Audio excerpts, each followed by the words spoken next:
Hello, welcome to this weekly market update with myself, Jasper Lawler. Today is the 1st of April, and we're going to look ahead at this big week in terms of economic data. We're going to split it up by region, starting with Asia.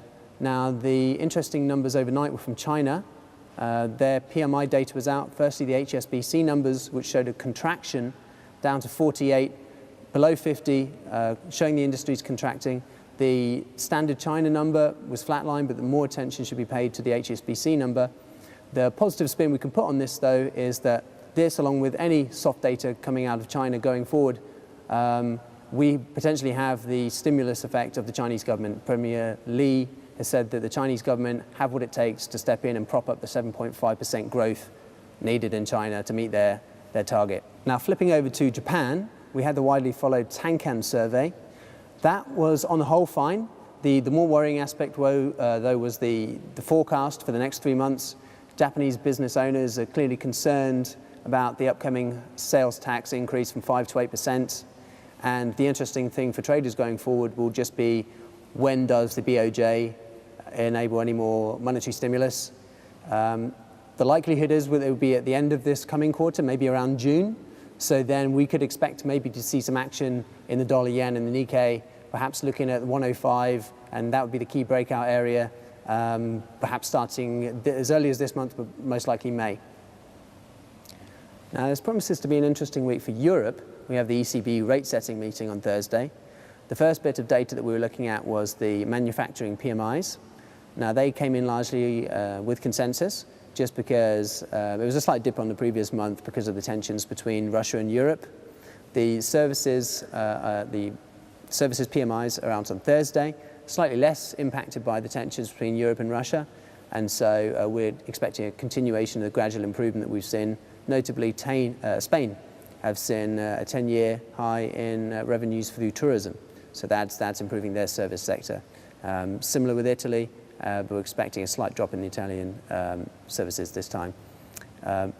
Going forward, though, the unemployment numbers were out today. We saw the Euro-wide, Eurozone unemployment dropped slightly to 11.9% from the 12% seen a year earlier. It's basically flat, and the consideration here is that really the ECB doesn't have any mandate to fight unemployment, as Mario Draghi has been at pains to explain. With the current state of the European Union and the way it's fiscally separated, the ECB really can't impact unemployment. So, that's probably a good thing for them, given the complete disparity across the Eurozone. Germany is actually looking at the lowest levels of unemployment since the separation between East and West, whereas, for example, you're saying youth unemployment of 57% in Spain, so very difficult to combat both of those.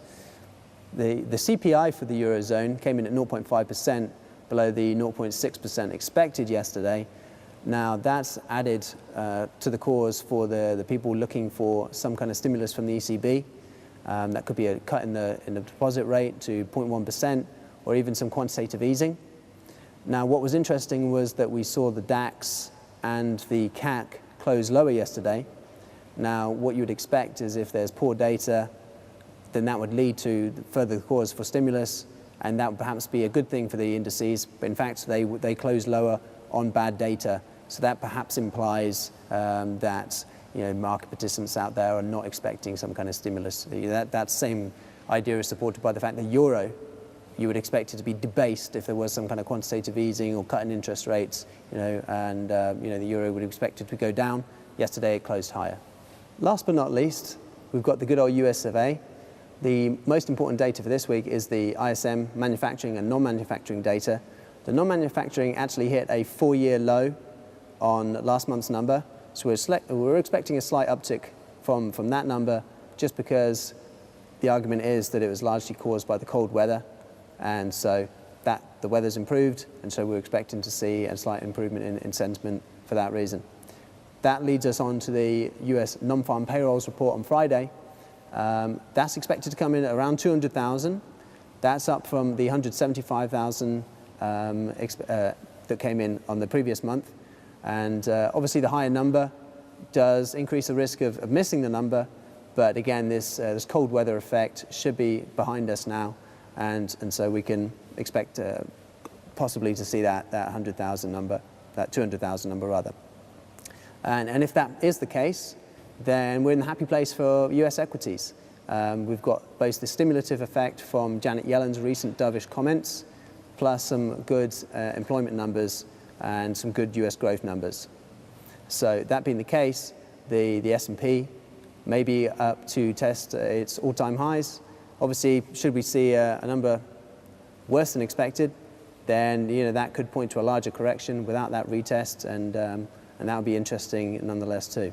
Okay, that's the end of our weekly market update with myself, Jasper Lawler. Watch out for the non-farm payrolls, especially on Friday. You can register for our non-farm payrolls webinar on the link you see right here on the screen. Thanks again. Good luck trading.